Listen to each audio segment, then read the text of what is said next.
What up guys, Karthus, and we are back with another one. Now I wanted to go over a little bit of a greatsword guide. That is all I've been playing with since I started this game, and let me go ahead and say I've had an absolute blast playing this. I feel like the greatsword combat in this game is very fun, probably the funnest I've ever played in literally any game, just because of how aggressive you can be and how fluid the combat is. I am very impressed with how they put this game together. Now that doesn't go without saying that a lot of these bosses are rage fuel. I've definitely had my ass handed to me multiple times just because I get way too aggressive and I need to be a little bit patient and look for the parries or the dodges. Now the way the greatsword is set up, you can definitely be very aggressive while being defensive with your parries, laying attacks in and out of the parries as well, because I don't do as much dodging as I think I should. I just feel like it's better to kind of stand and parry and throw out heavy attacks, and I'm very happy with this game, and I feel like a lot of other people are. As far as the gameplay, I'm not showing anything that people haven't seen already. These are just early game bosses. I don't want to have any spoilers, and I'm using all early game, very low level armor,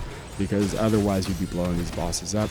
I just want to make a guide after, you know, playing 30-ish hours into the game, and I want to kind of go over what I've been using. Let's go ahead and get into it, guys. Alright guys, if you just want to pause the video right now and just copy and paste what I have, you most definitely can. I feel like I have a good setup right now. I don't have all the abilities purchased because I keep switching in between them to see which ones I like the best, and right now what I have is currently what I think is the best, besides obviously this. I'll go over here in a bit. This is really good if you're someone like to parry a lot. I keep switching this out, and this is really good for overall damage, but I find things to be just a little bit better. This is just sneaking damage in when things are kind of knocked out, if you want this in here. As far as your starting points, I would definitely put point into guard and immediately come down to here. This just allows you to attack in between parries, and enemies are constantly attacking you, so you parry, attack, parry, attack, parry, attack, and it just keeps damage going, and it keeps building up your spirit meter and all that good stuff. Second off, I'd put a point into this just so you can charge your light attacks, because you should be charging 90% of your attacks with the greatsword. That's where you're going to get most of your damage, and then of course we're going to get more out of our potent blow because our heavy attacks should be charged almost always. That's just really great damage. After you purchase these two, you definitely come down here, because then you can do a mortal blow, which reminds me a lot of Sekiro. It just allows you to do a massive sweep, and you can charge it, so it is much better as far as damage. You saw me do that quite a bit in the opening. As far as this, it just allows for a faster charging time. Absolutely want to buy this, and then when you can, you want to max mortal blow out and get all this good stuff with it. Second off, I would buy Unbreakable, just because it allows us to get a little bit more poise and take less damage. We are going to do a lot of charging, and then when you can, I would definitely get Overrun, just that way you can dodge and get sweeping attacks going. This just allows you to be a little bit more aggressive. When you finally can, I would put a point in this. I use this more than the dodge. It spends about the same amount of stamina using it, but you get a bigger gap closer, and you can literally do the same thing. You can chain in light attacks and get spin moves, and then finally get a massive charge attack out of it if that's what you want to add to it. You don't really need this point at all. It's just the passive that I have. As far as everything else,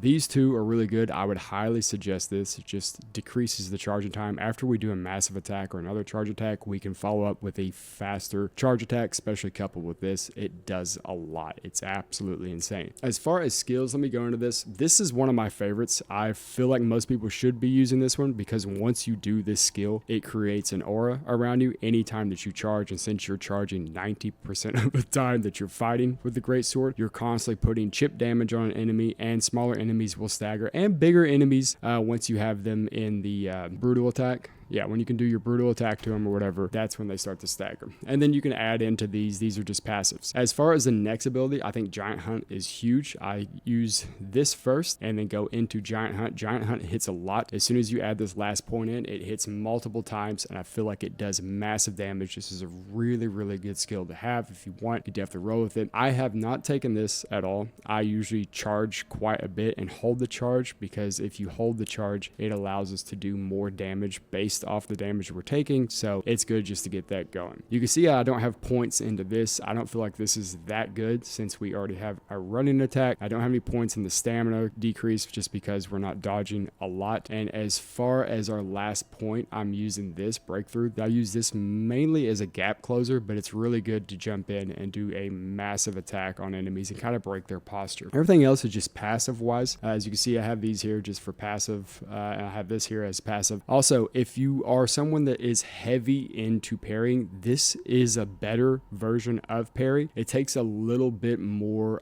thought to use because you have to attach it to something. I was using this quite a bit and I stopped using it, but this is really, really good if you're wanting to get into that. As far as common, I have put points into this just because anytime we do brutal attack, we get our resources back. And then I've maxed these passives out. You don't really need these that much. They are good to have, but you don't need them starting off. These are all like afterthought things. Something I would definitely put points into is counterattack. You do this a lot in boss fights and heavier elite boss fights.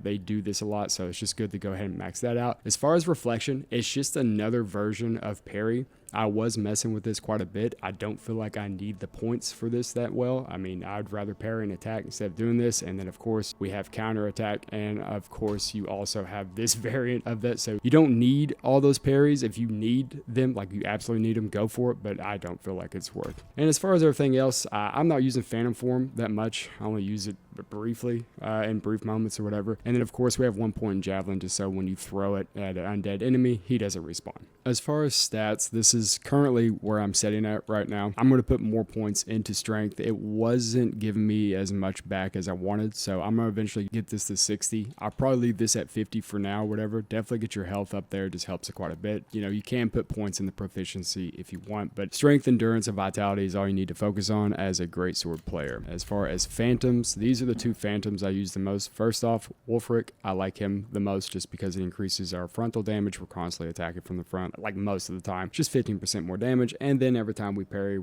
you know, we get some spirit back, which is good. Another one I like is Kesha. Kesha is really good for greatsword because we burn a lot of stamina. As you see, we get another 30% stamina recovery, which is nice, and then increases stamina recovery rate by another 30% for 15 seconds upon exhausting all stamina. So as soon as you know, get guard broken or you run out of stamina fast, you get a 30% increase on that, which is also very nice. I'm not going to go over the rest of them because I don't want to spoil anything, but these two are my favorite out of all the ones that I've found so far. Alright guys, that pretty much sums it up. If you enjoyed it, please like, subscribe, and comment. It helps this channel out a lot. It helps me out a lot. In the future, I'm probably just going to continue to play this game. I'm having a blast with it. It is a little bit harder, and I'm not an absolute beast yet, but we're working our way into there. Anyways, you guys have a great day, and I'll see you in the future.